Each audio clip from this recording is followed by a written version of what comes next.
셀트리온 2022년도 실적을 스루풋 회계로 분석하고 연말까지 매출액을 예측해 보는 것을 진행하겠습니다. 매출은 20%가 증가했고요. 영업이익은 2.1%밖에 증가를 하지 않았습니다. 그리고 분석 결과 재고자산 매출원가 회계 불투명하다라고 분석이 됩니다. 구독, 좋아요는 제게 큰 힘이 되겠고요. 1.5 배속을 보시기 바랍니다. 내용에 들어가기에 앞서서 일반적인 그 화두로서 과학적 사고를 하려면 용기와 대담함과 함께 위험 역시 감수해야 한다 하는 말씀을 드리고, 제가 선호하는 제약 이론 경영은 과학 경영이라고도 불립니다. 또한 이펙트 코즈 이펙트를 따지고 있습니다. 그리고 인과관계를 따져서 해결책을 찾는 것입니다.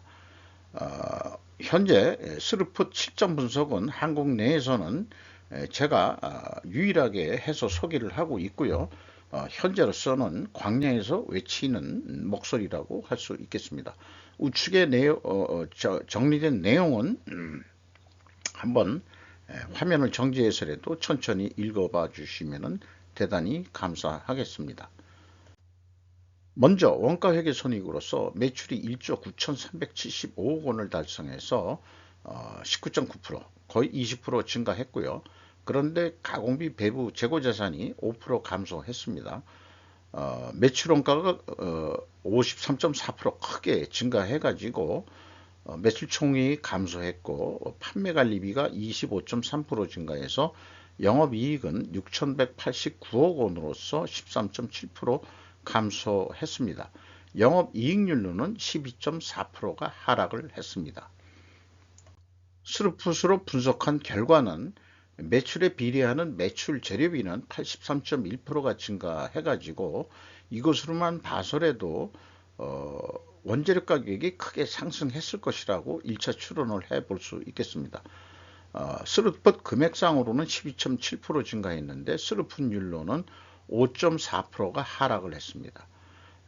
운영비용이 20.5% 증가해서 TOE 생산성 내려갔고, 영업이익은 6,295억 원으로서 원가회계 영업이익보다 106억 원이 더 많이 나온 수치입니다. 이것은 가공비 배부 재고자산이 감소했기 때문입니다. 재고자산 내역을 보면은 WCAI 가공비 배부 재고자산이 150억 원이 감소한 것이 영업이익이 원가회계 영업이익보다 더 스루풋 영업이익이 더 많이 나오게 된 결과가 되겠습니다. 그리고 평가 충당금 증감액인데요. 이것이 이제 평가 손실이라고 얘기할 수 있겠습니다. 이 금액이 꽤 높다, 이렇게 지금 생각이 됩니다. 이게 왜 이렇게 높게 평가 손실을 잡는지. 비용의 성격적 분류 내용에 와서 AB 재고자산의 변동이 있고 원재료비라고 표현을 회사는 했는데 5.8% 원재료비가 감소를 했어요. 원재료비는 AB를 더한 게 MC 매출원가 재료비로서 그런데 378%가 증가했습니다. 이것은 재고자산의 변동액이 매우 크기 때문에 이런 결과가 됐는데, 보통 원재료비 사용액이라고 얘기를 하거든요. 근데 그냥 원재료비라고만 써가지고 이게 이제 원재료비 매입액인지 사용액인지 불분명하고, 재고자산의 변동 범위도 한번 또 검증 단계에서 확인을 해봐야 될 사항입니다. 운영비용이 20.5% 증가했어요. 그래서 이 운영비용에서 판매관리비를 뺀 것이 가공비가 되겠는데 이게 금액상으로 18.9% 증가했고, 그럼에도 불구하고 총 제조비용에 대해서는 이 가공비율이 71%로서 4.7% 하락을 했습니다.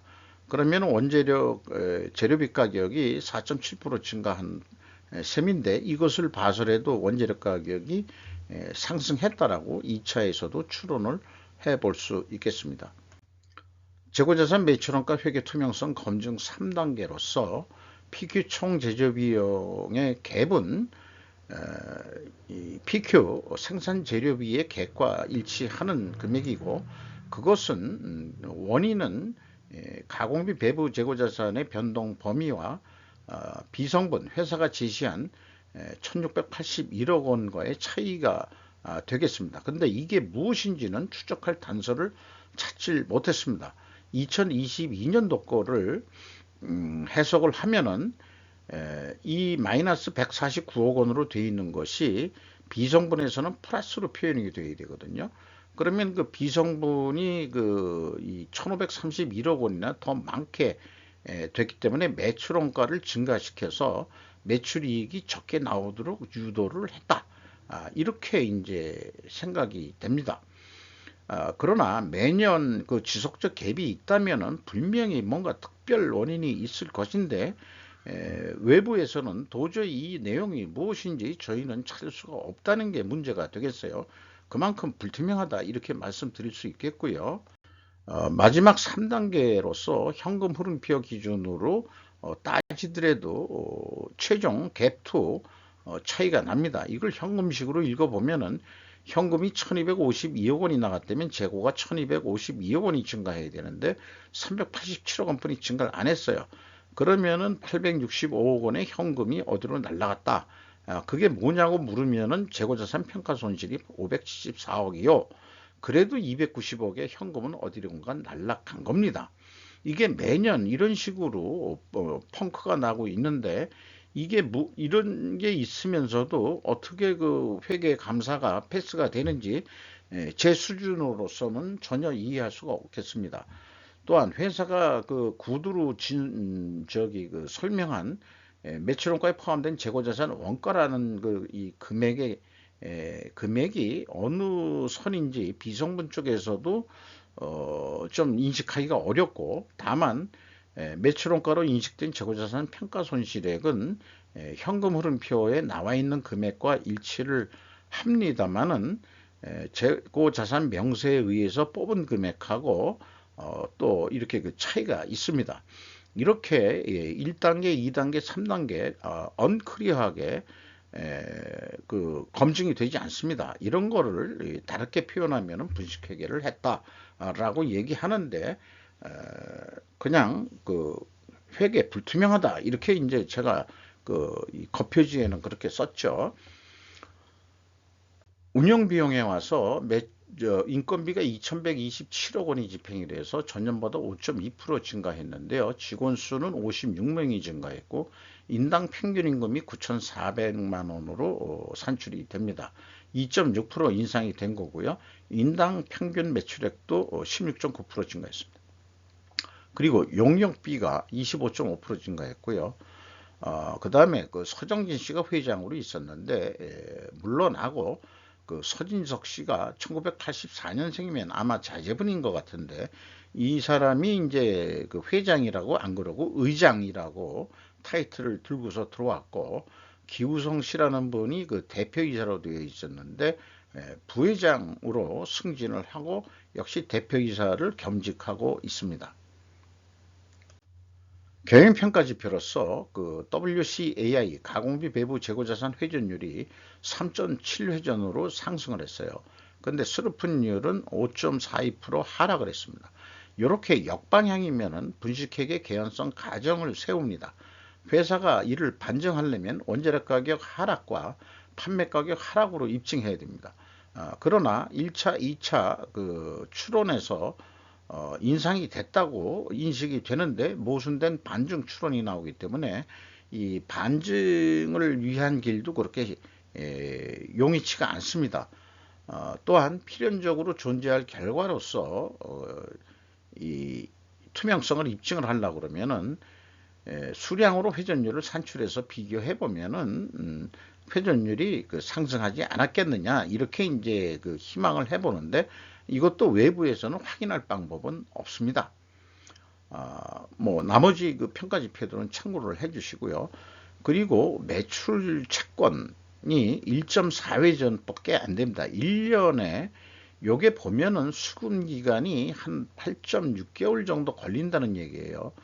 근데 이거가 그 회전율이 3.7회전이면 4회전이라고 보고 1회전 하는데 한 이 3개월 가량 걸리죠. 3개월 가량 걸리는데 수금은 한 더 늦다 이 말입니다. 한 8개월. 이것이 셀트리온이 어디다 판매하냐 그러면 아마 셀트리온 헬스케어에 파는데 물건은 나가는데 수금은 못 하고 있다. 이런 게 이제 조금 다른 회사 같으면은 의구심을 사죠. 의욕을 사죠. 왜냐면은 매출액 자체가 호위 매출액이 많이 부풀려 있지 않느냐라는 그런 건데 이게 3년 연속 또 거의 유사하게 또 돼 있거든요. 그러니까 이제 셀트리온 물건이 나가 가지고 셀트리온 헬스케어에서 약간 포장 형태를 취해 가지고 물건이 나가는데 수금은 엄청 느리다 이런 얘기가 되겠습니다. 현금 재무지표로서 캐펙스 자본적 투자는 3,753억 원으로서 그 종속기업 비율은 13.6%좀 내려갔고요. 매년 그렇게 투자는 있습니다. 그거는 이제 다음 장에서 좀 소개를 해드리기로 하고 EAT 세후 현금 순이익 8,906억 원의 현금을 벌었습니다. 그 다음에 현금 수익률은 18.5%, 전년보다 2.5% 하락했고요. 채권자한테 894억 원을 더 추가로 차입해서 이자부채 레버리지율은 13.5%로 증가를 했습니다. 주주잉여 현금 흐름이 3,414억 원인데 이 내용도 무려 7.1%가 100%가 이익 배당은 아니지만은 2022년도에 이익 배당을 꽤 높게 했습니다. 과거 2년 동안은 거꾸로 자본이 들어왔는데요. 2022년도에 뭔 사건이 있다 이렇게 볼 수 있겠고요. 그 다음에 이제 FEM 최종 3,255억 원의 현금이 유출이 됐다.